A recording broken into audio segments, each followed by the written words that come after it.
Bike নিয়ে তিনটা শেষ রাজীবের সাথে মারছে তোর আম্মাটা একটু খবরটা বল।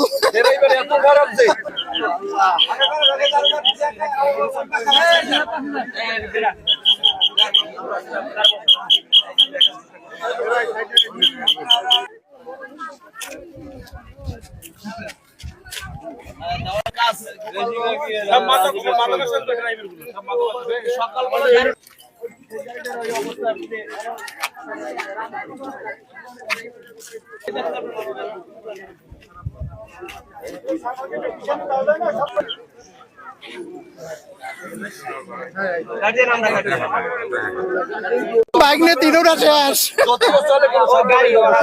রাজীবের সাথে মারছে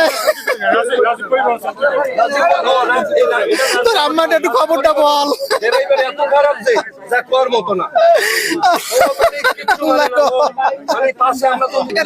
ভাই এক ভাই গত বছর বাড়ির ভাই মারা গেছে, ছোট ভাই আর তিন ভাই আমাদের বাড়িতে চাই আজকের এই আমার ছেলে একাত্তর চাকরি করে ঢাকায়।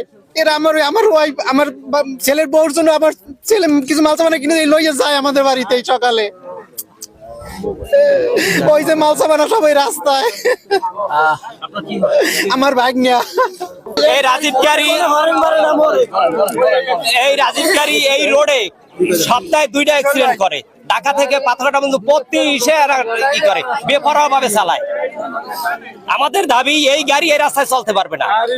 চালার অবস্থা এত খারাপ যে কোন সময় একটা মোড়ের আগে যে হরেন দেবে সিগন্যাল দেবে, সিগন্যাল জিনিসটা দেয় না। কিন্তু আমরা ডাকলই কোন সময় অনেক সময় ডাকলই কিন্তু হেরা হনে না। অনেক সময় আমাকে গাড়ি অনেক সময় আমাকে সাইডে হালাই দেয়। এই রোডের অনেক সময় রং সাইডে চলে যাওয়া লাগে আগে, এখানে আমাকে গাড়ি লইয়েও পড়ে যাওয়ার সম্ভাবনা থাকে বেশি। আর এত বড় খারাপ কোন সময় মনে আমি এই জায়গায় আমি চার ভাই ছিল, এক ভাই পানিতে মারা গেছে আর 3 ভাই এই ছিল।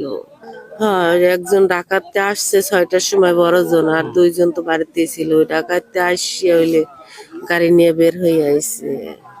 ড্রাইভ করতেছিল কি মানে ওই বড় ভাই ড্রাইভ করতেছিল।